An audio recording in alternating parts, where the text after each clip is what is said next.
in Texas. Congressman Steve King from Iowa says we should have seen these kinds of attacks coming. Congressman, thank you for joining us today. Thanks for having me on, Shannon. All right, what do you mean by that statement? Well, I said that if someone had said to me on Sunday night, a week ago Sunday night, that there was going to be an attack by Islamists that would take place someplace in the United States, I would have been able to tell you the most likely place would be Garland, Texas. You don't know how something like that's going to unfold.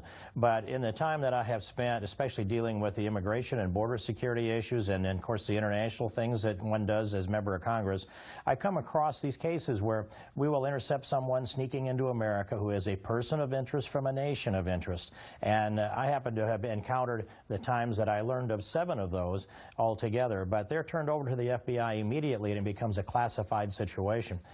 We have had James Comey's predecessor, Robert Mueller, spoke about how there were Middle Eastern males that would go to Mexico and Central America, take on Hispanic surnames and learn the Spanish language with the intention of infiltrating into the United States.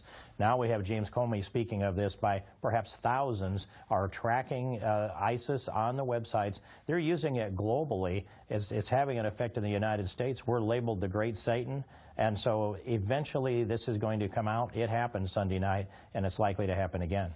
What do you make of the ISIS claim that it has cells or organized groups or camps in 15 U.S. states? Do you think it's a scare tactic, it's propaganda, or it's real? You know, I often take ISIS statements with a grain of salt. I'm skeptical of their statements that come out of the Middle East. But in this case, just having a sense of the flow of things that go on here in America and the news that comes to all of us and some of the classified things that comes to some of us, I think that's probably a fairly accurate statement. It may be an understatement. And I'm concerned about them using the Internet. We don't know how far that goes, and in fact, ISIS doesn't know either. But if they can contact, let's say, thousands and millions of Muslims, some of whom could be radicalized to become Islamists, then who knows what that number is. I don't think they know, but I think it's a very large one.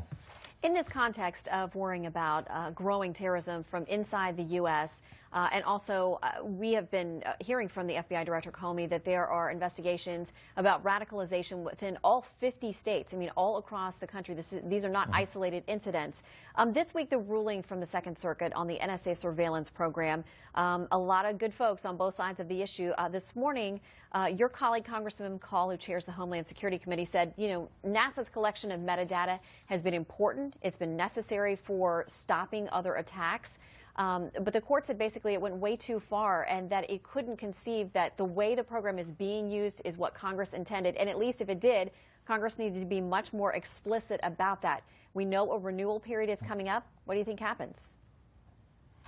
Well, I think that first of all, when Edward Snowden's revelations emerged, and it really took the country and the world by storm, and we began to grasp what he was putting out there. No, they've gone beyond what the intent of the Patriot Act.